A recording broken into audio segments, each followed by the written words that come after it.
Welcome back, everyone. Sheepdog Smokey here, and let's dive right in. Fed up students make public stand after adults push gun control at STEM vigil. We're not even a week from the tragedy at the STEM school in Highlands Ranch, New Denver, and we've already seen the blatant politicization of the incident. It's the same thing that happened after Sandy Hook, after Columbine, after Parkland, after every mass shooting. So-called vigils are almost instant, but they're just political rallies. Within days of Parkland, we had Emma Gonzalez and David Hogg screaming orders at people that we have to be disarmed so that criminals will obey the law.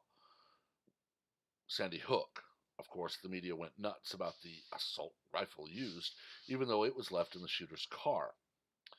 They talk about this, and they ignore that there were several laws broken. The weapons were stolen. The people were too young to have them.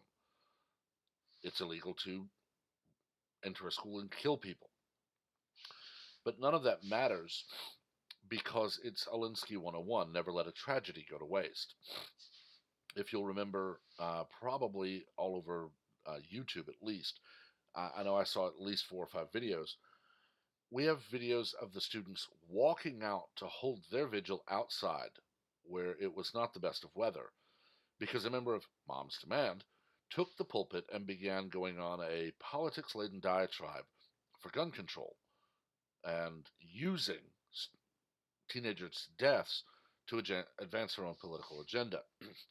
And unfortunately, it's not going to stop anytime soon. It's just not. Because liberals know that on their own merits, they cannot defend their policies. Logical thinking people are going to look at a liberal who says, that man is a criminal and he just shot someone, so give me your gun and that will stop him. They know that's stupid. The reason they use these tragedies is very simply so they can say, how dare you make light of a tragedy? I'm just trying to stop it from ever happening again. And they're making use of a tragedy while doing so. Shannon Watts is famously the leader of Mom's Demand and on Bloomberg's payroll. If you watch her Twitter, if she hasn't blocked you, she regularly spreads lies about Dana Lash. Dana is a commentator for the National Rifle Association. And Shannon will regularly spread lies about her from behind a block. And Dana will have someone tell her about them. Dana will use a screenshot and expose Shannon for the liar she is. Shannon can ignore this because Dana is blocked.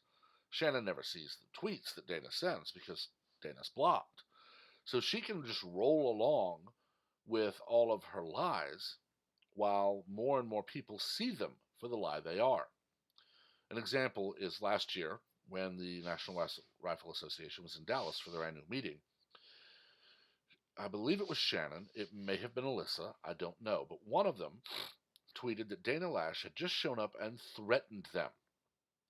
Within minutes, Dana had responded from miles and miles away with, I'm sorry, honey, no, I'm at dinner with my family. And of course, no one ever said anything about that on the liberal side. They ran with the Dana Lash did this because this person said it, and they ignore the absolute proof, which included a photo, and they just ignore it because it doesn't fit their mantra. This will be the same way. We're going to have more and more and more adults, or so-called adults, jump all over STEM Highlands Ranch and use it to say because 2 teenagers stole a firearm they were too young to purchase legally and used it to attack people, breaking a 3rd law, you have to be disarmed. And when anyone points out how will me being punished stop a criminal, you're instantly attacked as just an alt-right gun nut.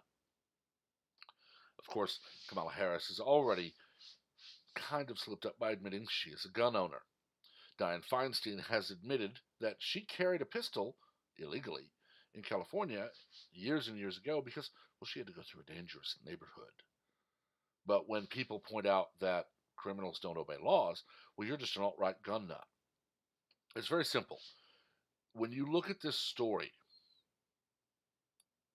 that a vigil for Kendrick Castillo, and the students march out en masse, no one will talk about it on the left side of media because it blows their argument out of the water. They wanted to have the tight video with the very few people that they can't keep out of it behind the, well, I won't say rabid, but behind the very liberal speaker demanding punishment for law abiding citizens. They use this video and they say this is at a vigil for the heroic student at STEM Highlands Ranch, and they are demanding that something be done. And when the students post video of them walking out en masse and say, no, we're not, people who aren't in our state are demanding it and using us, that's ignored. You see, it's just simple liberal tactics. Don't let anyone see anything that proves you wrong. When someone posts something that proves you wrong, ignore it or attack it. You can look at any number of things, from political rallies for candidates to this, and you'll see that the shots are always very tight when they get a video or a photo. Makes it look like it's a packed room of ardent supporters, and they just ignore all evidence to the contrary. This one here, when we look at this final statement here that I'm going to actually read, what has happened at STEM is awful, but it's not a statistic, the student said. We can't be used as a reason for gun control. We are people, not a statement. This is very similar to what happened after Parkland. You have students from Parkland who are not gun control supporters, and they get no airtime. They get no bylines. They get no quotes from CNN, MSNBC, or the like. They only use the one or two students they can find and shove in front of a camera at every event that scream their mantra, their party line of give up your guns because criminals broke the law.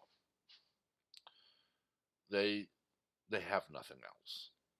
It's the same as last year, where people started screaming, the NRA's a hypocrite. They won't allow guns at their meeting, which is untrue. The only place that members were not allowed to be armed was in the meeting hall where President Donald Trump and Vice President Mike Pence were speaking, and that is because of Secret Service rules, not NRA rules. I can tell you that aside from when I was in that auditorium listening to the speakers, I was armed the entire weekend. I was armed, period. A lot of other people were too. I even open carried one day, and no one said a thing. But that is the same as this. It blows their mantra out of the water. That will never be publicized, just as these students who are blowing the liberal taglines out of orbit by proving that the students are against this story. And none of them will ever talk about it because they won't ever allow you to see that they are using these students. But I've talked long enough. Let me know what you think. Keep the comments civil. We don't learn from argument, we learn from debate. As always, please remember to like, share this article, and to subscribe and activate notifications so that you're the first to know of all new content as it is posted. Until next time, everyone, have a wonderful day.